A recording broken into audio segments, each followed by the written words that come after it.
Bagaimana kalau suami istri kerja, anak-anaknya dititipkan ke orang tua?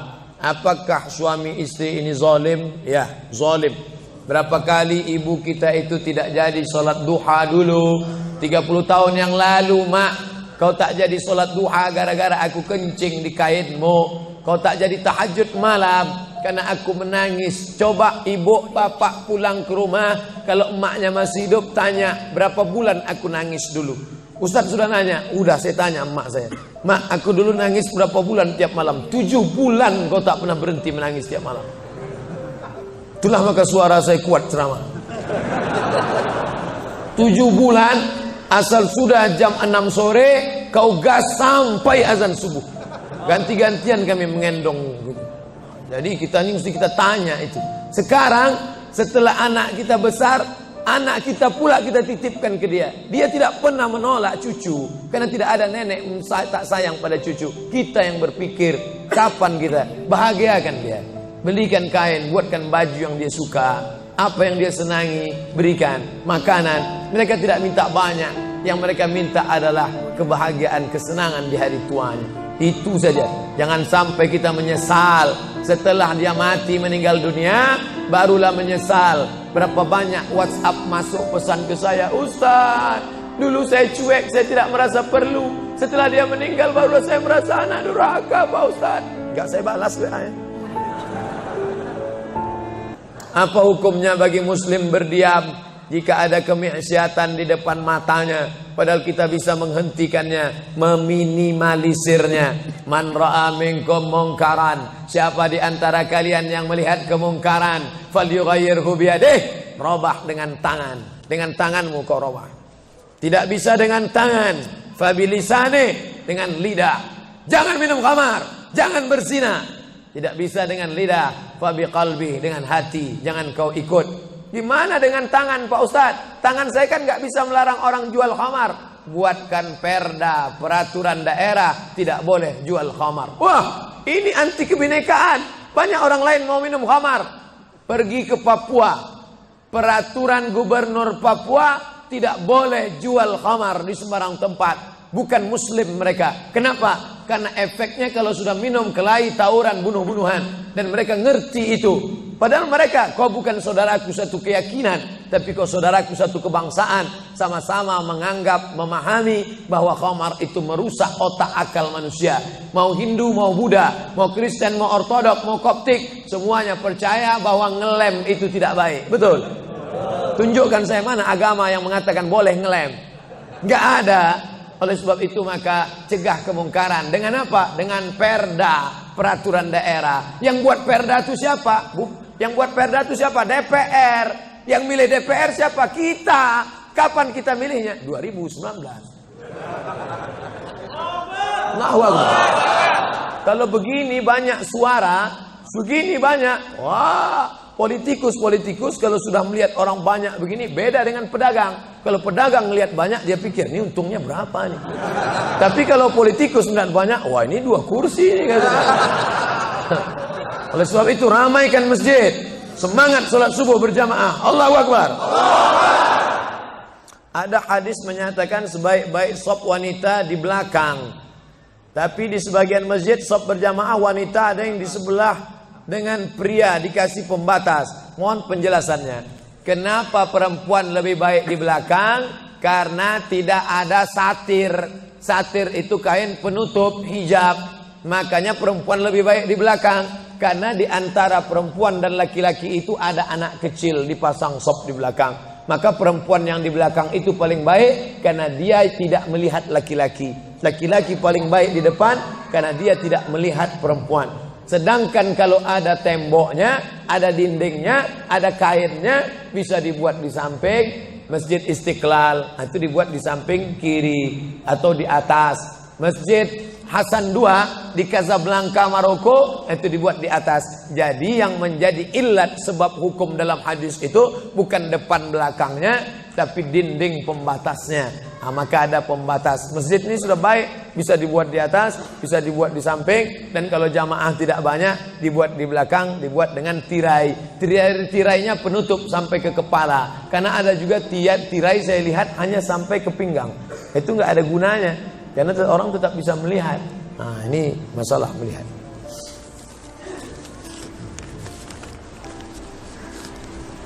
Kalau ada orang tua melarang menikah anak perempuannya, padahal sudah dikehendaki laki-laki yang soleh, bagaimana Pak Ustaz? Ini yang nulis pasti laki-laki soleh. Idza ja'akum man tardawna dinahu, kalau datang ke rumah kamu laki-laki, agamanya baik, akhlaknya baik, fazawwijuhu, nikahkan dia. Kalau tidak kamu nikahkan, takun fitnatun fil ardi, akan terjadi fitnah yang besar, wa fasadun arid, kerusakan yang sangat luas. Apa dia? Kalau nikah mahal, maka zina murah. Nauzubillah. Datang anak soleh ke rumahmu, menikah, ingin nikahi anakmu, tapi hadis ini ditujukan kepada para wali. Wali itu 6: ayah, kakek, abang, adik, abang ayah, kakak ayah, adik ayah. Mereka lah yang berkuasa. Ini kenapa bisa perempuan? Perempuan tidak mengambil keputusan. Laki-laki meminta pendapat perempuan. Mama, gimana kalau anak kita ini dipinang si Anu, kita terima ya? Jangan. Aku tidak mau. Dia cuma pakai CB 100. Oleh sebab itu kau pandang dunia. Kalau kau pandang dunia, akhirat belum tentu dapat. Tapi kalau kau pandang akhirat, maka dunia akan bersimpuh di bawah tapak kakimu. Berapa banyak dulu laki-laki menikah susah. Ustadz Somad, kami dulu pertama menikah susah, makan sekali sehari, tempatnya pun tak ada.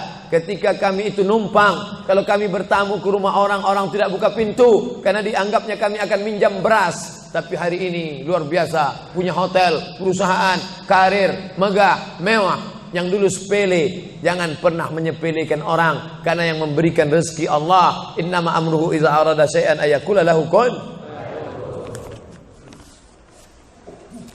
Ayah ibu saya sudah meninggal. Allahumma ighfir laha warhamha wa'afiha wa'fu anha. Amalan apa yang sebaiknya saya lakukan agar tetap berhati kepada ibu, berbakti pada ibu saya? Ibu saya semoga masuk surga. Amin. Yang pertama doa. Apa doanya?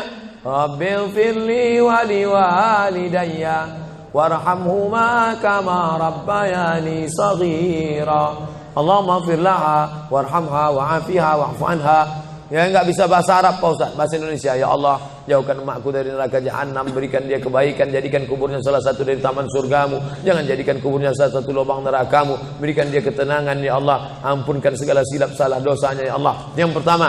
Yang kedua, baca Quran. Wa in khatimul Quran, yang paling afdal dibaca khatam Quran, satu khatam. Untuk almarhumah emakku, aku hadiahkan pahala bacaan Quran sekhatam. Kalau tidak bisa satu khatam, bacakan Yasin, hatinya Quran. Kalau tidak baca Yasin, jurus terakhir Ummul Quran Al-Fatihah. Al-Fatihah pun tak bisa, mati aja lah. Yang ketiga, sedekah. Saat sayang betul dengan emaknya, lalu emaknya meninggal dunia, dia datang melapor kepada Nabi, ya Rasulullah, ummi matat, emakku sudah meninggal dunia, apa atasaddaqu anha, kalau aku bersedekah, apakah sedekahnya sampai ke almarhumah emakku? Kata Nabi, tasaddaq, bersedekahlah. Ayyu sadaqatu afdal, apa sedekah yang paling afdal? Kata Nabi, saqyul ma', memberi air minum. Yang paling afdal adalah memberi air minum, karena di jazirah Arab susah membuat sumur bor, sedekah air minum. Tapi di Bekasi jangan lagi sedekah air, karena masjid kita sudah diapit 2 danau. Sampai-sampai nama masjid ini pun Masjid Al-Danau, Al-Qalam. Diapit 2 kolam. Nah, oleh sebab itu jangan lagi sedekah air. Sedekah apa? Sedekah AC, sedekah kipas angin, sedekah mikrofon, sedekah kamera, sedekah CCTV. Maka insya Allah mengalir pada almarhumah.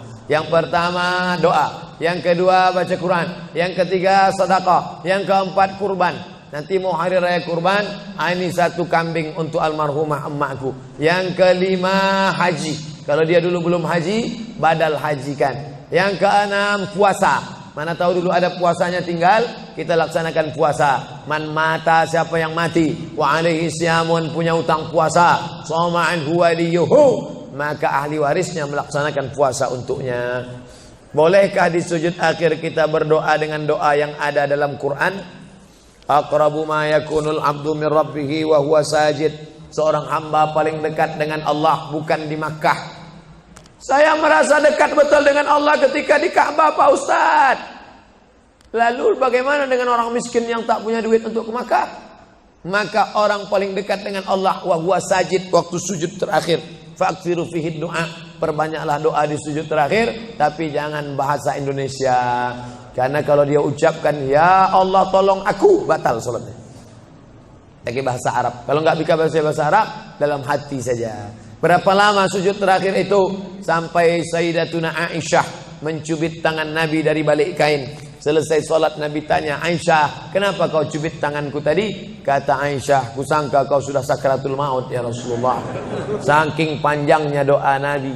Sementara kita yang belum ada apa-apanya, yang status belum jelas, cepat betul sujudnya, macam stempel kertas. Kenapa cepat betul sujud? Sujudlah lama. Bagus sujud lama, membantu turunnya darah menyembur dari jantung ke otak. Karena kalau oksigen kurang bisa kena stroke ringan. Sujud lama-lama, bernapas, jangan tahan napas, bernapas. Itu maka karpet jangan bau. Itu maka tak boleh tidur telungkup di masjid. Tidur telungkup ngences pas tempat orang sujud. Bangkit sujud pitam pingsan makmum. Nah, ini penting. Lalu kemudian kalau dibaca dalam doa sujud itu ayat Quran boleh? Tak boleh. Karena Quran itu tinggi, sedangkan sujud itu rendah. Tak boleh yang tinggi diletakkan di rendah. Tapi kalau doa boleh. Begitu juga dengan perempuan halangan. Tak boleh baca Quran. Tapi kalau ayat Quran itu doa boleh. Contoh, Subhanalladzi sakhkhara lana hadza wa ma kunna lahu muqrinin wa inna ila rabbina lamunqalibun. Itu kan ayat Quran. Tapi ketika dibaca naik kendaraan boleh. Maka kalau ayat Quran bunyinya doa boleh. Mana? Rabbana atina fid dunya hasanah wa fil akhirati hasanah wa qina adzabannar. Itu doa, boleh dibaca. Saya seorang kepala rumah tangga, tinggal di rumah milik mertua. Sebagai kepala rumah tangga, apakah saya belum menunaikan kewajiban sebagai suami untuk membeli rumah tinggal buat keluarga? Ada ideal, ada darurat. Idealnya kau punya rumah. Karena kewajibanmu hai kepala rumah tangga laki-laki ada 5. Kasih makan, kasih pakaian, kasih tempat tinggal, kasih pendidikan, kasih perhatian. Itulah kewajibanmu sebagai laki-laki. Beri makan, beri pakaian, beri tempat tinggal, beri pendidikan, beri perhatian anak dan istrimu. Tapi kalau kau tidak bisa, maka mertuamu baik, maka tinggallah di sana. Ya tidak apa-apa. Cuman kita tahu bagaimana bersikap sebagai seorang menantu, bagaimana dengan saudara-saudara ipar, bagaimana dengan mertua. Nah ini kebetulan mertuanya baik. Alhamdulillah, bersyukurlah bapak-bapak yang dapat mertua baik. Persiapan apa yang diperlukan dalam memasuki umur 40 tahun? Enggak ada nunggu 40. Karena malaikat datang tak nunggu 40. Anak muda hafal 29 juz, tinggal 1 juz lagi, mandi di sungai terpeleset batu mati. Anak muda, orang tua sudah 70 tahun diponis dokter mati. Saya sudah diponis dokter katanya 3 bulan Pak Ustaz. Sudah berapa bulan Pak? Udah tahun setengah, enggak mati-mati. Jangan terlalu yakin dan percaya kepada kata manusia. Tapi saya tetap berobat ke dokter, saya tetap berobat ke rumah sakit. Tapi masalah keimanan, maka itu yang di atas. Innama amruhu idza arada syai'an ayakula lahu kun. Kalau sudah berumur 40, hati tak juga terbuka, tak juga tobat, tak juga insaf, na'udzubillah, dikhawatirkan tertutup pintu hati. Musibah bukan sakit, musibah bukan miskin, musibah tertutup pintu hati. Khatamallahu ala qulubihim wa ala sam'ihim wa ala absarihim. Makin tua makin menjadi-jadi. tak salat, tak puasa, tak berzakat. Akhirnya mati dalam keadaan sakau, mati dalam keadaan dilokalisasi. Sudah jelas umur 70 tahun, tetap juga mau berzina, nafsu ada, tenaga tak ada, dimakan Viagra 1 botol. Sama macam cup 70 diisi minyak pesawat, meletup, bam. Mati.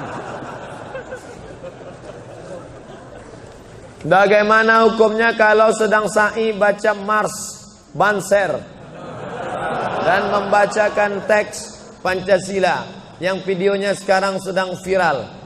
Ini memancing saya supaya orang bully saya aja. Saya dibully orang itu biasa, tak masalah. Sebenarnya saya kasihan jamaah. Tolonglah Ustaz, jangan kontroversial lagi. Capek kami dibully ini. Nah, jamaah ini tak tahan, kasihan saya sama jamaah. Jadi dalam masalah ini saya mengutip jawaban dari Kiai Nahdlatul Ulama yang sudah share membuat tulisan tentang beberapa terkait masalah membaca. Balik sajalah kepada zikir yang maksur yang diajarkan Nabi Muhammad sallallahu alaihi wasallam. Mau nanya Pak Ustaz, kita hidup untuk apa dan mati untuk siapa? Itulah yang sudah dibahas tadi.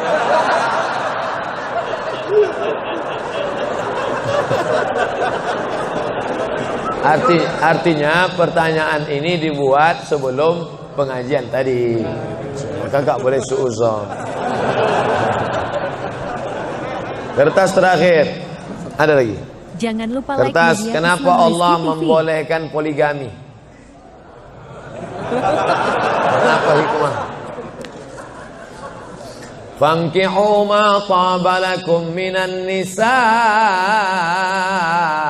Nikahilah nisa. Itu syaratnya yang pertama. Yang dinikahi itu nisa. Makanya laki-laki menikahi perempuan. Karena Allah menciptakan Adam dan Hawa, bukan Adam dan Asep. Setelah kau pilih nisa, syaratnya bagaimana? Min thayyibat fankihu ma taba, yang baik. Kalau laki-laki thayyib. Thayyib itu artinya baik. Sekarang thayyib sudah berubah, enggak pulang-pulang. Fankihu ma taba, nikahilah perempuan yang baik, minan nisa, perempuan yang baik. Masna 2, wa sulasa 3, wa ruba' 4. Fa in khiftum alla ta'dilu, kalau kau khawatir tak sanggup adil, fawahidah, satu saja cukup. Ada seorang janda, dia punya anak, maka anak yatimnya ini perlu dijaga orang. Maka daripada dijaga orang lain, saya ajalah menjaganya. Nah, itu alasan pertama, karena untuk menjaga anak ya yatim. Itu alasan pertama. Alasan kedua, ada mungkin laki-laki yang dia 300 tenaga kuda. Tak bisa dia kalau tak poligami. Tak cukup satu. Kalau sampai satu tuh mati bu tuh. Nah, tuh. Jadi perempuan tidak boleh mengatakan lebih baik lakiku berzina. Oh enggak. Maka dia harus berlapang dada menerima 300 tenaga kuda. Yang ketiga, untuk menghibur. Nabi Muhammad itu 25 tahun monogami, istrinya cuma satu, Khadijah saja. Jadi jangan katakan dia penyakit seksual, dituduhkan orang sekuler, liberal, kafir, munafik. Nabi Muhammad itu 25 tahun dalam keadaan lajang, tidak pernah berzina. Mereka menggelar dia Al-Amin. 25 tahun dalam keadaan istri satu, Khadijah. Setelah 50 tahun barulah dia menikahi beberapa perempuan dengan alasan karena suaminya mati perang. Kalau dia dalam keadaan terluka, dengan alasan karena untuk mendekatkan hubungan dakwah kesukuan. Kalau dinikahi anaknya, maka suku itu akan menjadi tunduk, dengan alasan banyak. Nah, itu jadi bukan hawa nafsu, karena 50 tahun dia mampu mengontrol hawa nafsunya. Di akhir hayatnya, ini adalah ujian bagi umat Nabi Muhammad sallallahu alaihi wasallam. Jadi simpelnya, kalau kita naik pesawat, kata pramugari, ada pintu normal sebelah kanan. Ladies and gentlemen, all of our passenger, seluruh penumpang, sebelah kanan pintu naik dan turun. Tapi bila terjadi pesawat meledak, atau masuk jurang, atau meletup, ini emergency door. Ini boleh dibuka. Nah, jadi kalau mau buka itu, bukalah. Apa hukum mencontek dalam mengerjakan ujian? Tolong berikan pesan moral pada mahasiswa dan siswa agar memiliki karakter yang Islami. Nah, kalau kau mencontek karena takut sama guru, guru akan keluar kelas. Betul? Kalau kau mencontek karena takut CCTV, CCTV akan dimakan tikus. Tapi kau takut sama dia. Siapa dia? La ta'khudhuhu sinatun wala naum. Kalau dari sekolah aja kau sudah nyontek, nanti kalau jadi pegawai itulah koruptor, markup, nepotisme dan lain-lain sebagainya. Tanamkan integritas kejujuran dalam anak-anak kita.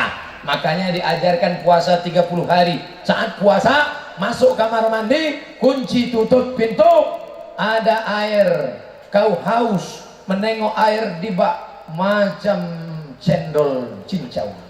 Apa kata setan? Minum. Kau ambil seteguk, ada orang tahu? Jangankan seteguk, kau buka peci, masukkan kepala ke bak, habis setengah bak. Pas mau keluar, keringkan bibir. Begitu mau keluar, merengkan kepala, buat lemas macam mau mati. Panas betul puasa hari ini. Tapi Allah bukakan aibmu. Tak lama kemudian oleh sebab itu jangan kau curang. Nah, Ustadz Somad 4 tahun di Mesir, 99, 2000, 2001, 2002, 4 tahun di Mesir tidak pernah mencontek sekalipun. Kok hebat Pak Ustadz? Bukan saya takut sama Allah, petugasnya ketat. Di Mesir kalau ketahuan mencontek, tangan ditangkap, dibawa ke petugas, dicabut paspor, deportasi, diusir selama 1 tahun, tak dapat visa. Tak percaya? Tanya ke Ustadz Ihsan, abang kelas saya di Mesir dulu. Kalau sampai engkau curang, maka kami di Al-Azhar Mesir ketat luar biasa. Oleh sebab itu maka jaga kejujuran. Pulang saya jadi guru, jadi dosen, ngajar. Jangan contek. Siapa yang contek nggak lulus. Apa kata mahasiswa? Sama Ustadz aja yang tak boleh, yang lain boleh kok. Pusing saya, gimana caranya? Akhirnya saya dapat jurus. Saya buat soal saya bagi. Boleh contek Pak Ustadz? Silakan. Pas tengoknya, lain soalnya. Saya buat soalnya 1, 2, 3, 4, 5 beda. 10 bangku baru sama. Mau contek silakan.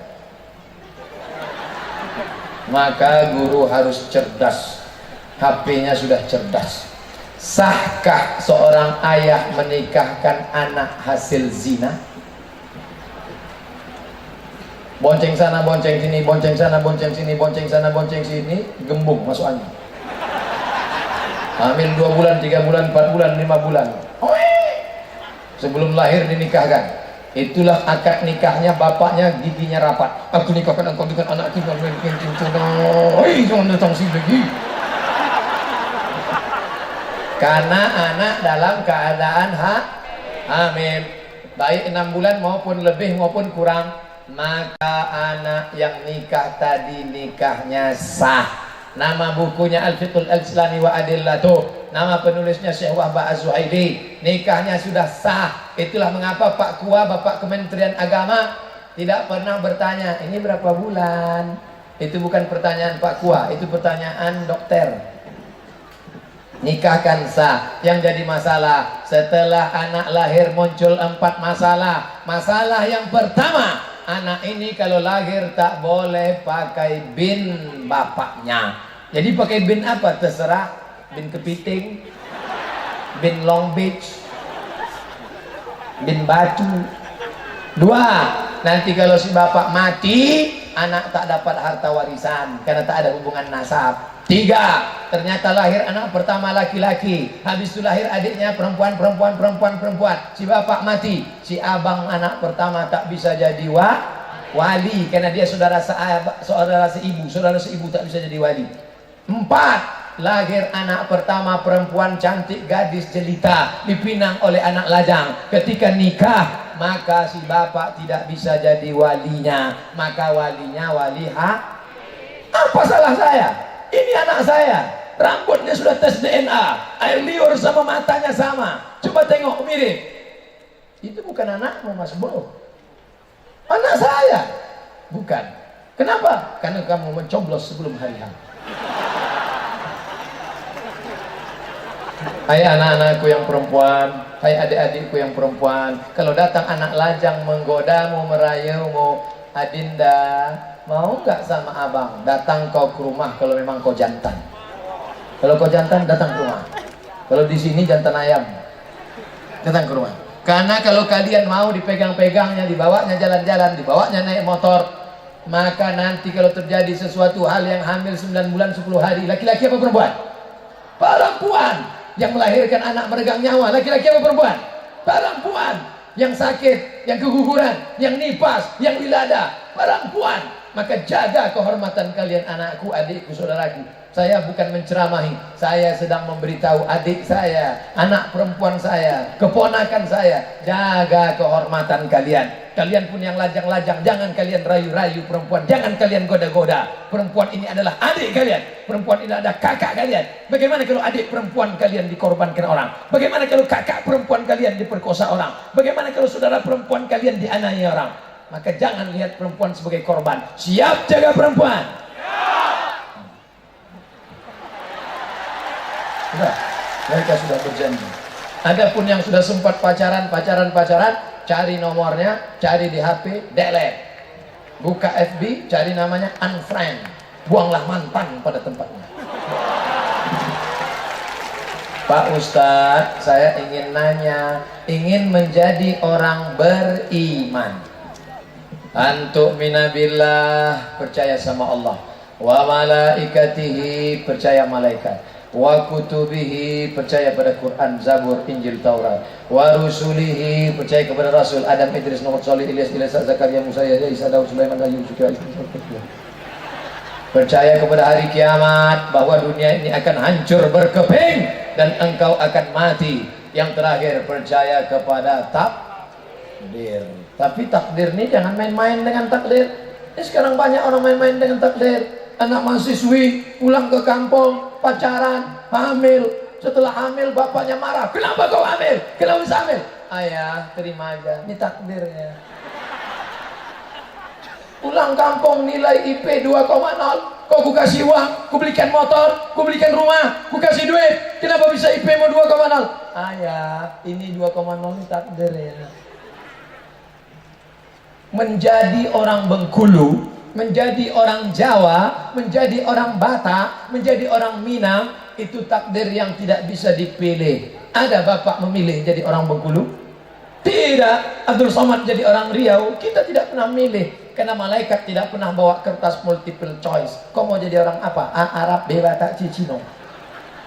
Tapi menjadi orang baik dan tak baik adalah pilihan. Siang ini mau duduk di rumah nonton TV tidur sampai sore, atau datang mendengarkan pengajian? Itu kita memilih atau Allah memilih? Kita menyesuaikan pilihan dengan pilihan Allah. Kalau kita kalahkan kehendak kita, kita maunya makan enak, tapi kita beli makan biasa sedekah pada anak yatim. Kita maunya beli cincin emas, kita kalahkan nafsu kita, kita belikan semen, wakafkan ke masjid. Maka pada saat itu kita namanya dapat taufik dan hidayah. Oleh sebab itu mudah-mudahan anak-anak gadis kita, anak lajang kita dapat taufik dan hidayah dari Allah. Ustadz sehat dan panjang umur, amin. Saya mau nanya, apa hukumnya kalau suami tidak sholat dan puasa sementara istrinya rajin ibadah? Ibu punya 6 orang wali. Berapa wali ibu? 6. Tapi katanya 9 Pak Ustadz, itu wali songo. Wali yang 6 itu pertama ayah, habis ayah atuk, habis atuk abang, habis abang adik, habis adik abang ayah, habis abang ayah adik ayah. Ke-6 wali ini kalau ada semuanya atau salah satunya memanggil suami, suami hantu. Dia tak sembahyang, tak puasa. Sini. Dulu kami terima pinangan engkau karena waktu kau datang meminang anak gadis kami, kau pakai peci, pakai sarung, rupanya kau pencitraan. Sekarang baru kami tahu bahwa kau tak sembahyang. Maka bapak mertua tadi wali-wali. Gimana Datuk? Betul tak nih cakap saya ni Datuk? Betul. Apa kata Datuk? Walaupun hidup 1000 tahun, kalau tak sembahyang apa gunanya? Walaupun saya tak mau aja nyanyi ini. Kalau mau udah 5 album keluar. Tak ada gunanya. Jadi ibu kalau ada penderitaan jangan tahan sendiri. Tahan sendiri, pegang sendiri, tahan sendiri. Akhirnya menggumpal jadi jantung koroner. Mati, dia kawin lagi. Ibu punya wali. Saya tidak mau orang lain tahu masalah rumah tangga saya, Pak Ustadz. Ini orang nggak belajar agama Islam. Adikku, anakku, kalau suami macam-macam, kau lapor ke wali. Wali menasihati dia. Ini sekarang banyak istri yang tak mau lapor, dia menasihati. Bang, abang sembahyang ya bang. Apa kau suruh-suruh aku? Terserah aku lah. Uang belanja punya aku. Mau sembahyang aku, mau neraka aku. Kau mau tak suruh, pergi sana. Enak aja. Ini laki Fir'aun. Ustaz, apa yang kita lakukan saat kita banyak dilanda musibah? Alladzina idza asabathum musibah. Ketika musibah itu datang, qalu, mereka berkata, inna lillah wa inna ilaihi raji'un. Pertama, serahkan pada Allah. Yang kedua, wasta'inu bis sabri, banyak-banyak sabar. Yang ketiga, wassalah, banyak-banyak salat sunat hajat. Usolli sunatal hajat, tolong kami sabar. Yang keempat, amar ma'ruf nahi munkar. La ta'murunna bil ma'ruf, ajak mereka salat, ajak mereka tabligh akbar, ajak mereka pengajian. Wala tanhauna 'anil munkar, jangan berzina, jangan riba, jangan makan haram, jangan berjudi, jangan main gaple, jangan main ini, jangan main itu, jangan lupakan masjid, jangan tinggalkan musola, jangan tinggalkan surau. Kalau tidak kamu lakukan amar ma'ruf nahi munkar, dikhawatirkan azab akan turun. Fala yustajabu lakum, kalian berdoa pagi petang siang malam tapi doa tak dikabulkan karena tidak ada amar ma'ruf nahi munkar. Dimulai 1:30, sekarang sudah jam 3:05. Kita sudah bersama 100 menit. Mudah-mudahan 100 menit ini menjadi amal soleh. Amin. Andai pun tidak menengok jam, saya sudah tahu bahwa saya sudah ceramah 100 menit. Dari mana? Dari rasa kesemutan. Ceramah sudah, jawab pertanyaan sudah, yang terakhir baca doa. Semua masyarakat Bengkulu baik yang hadir maupun yang jauh di kampung halaman yang menyaksikan streaming, aminkan doa ini. Ala hazihin niyah wa kulli niyatin salihah. Al-Fatihah.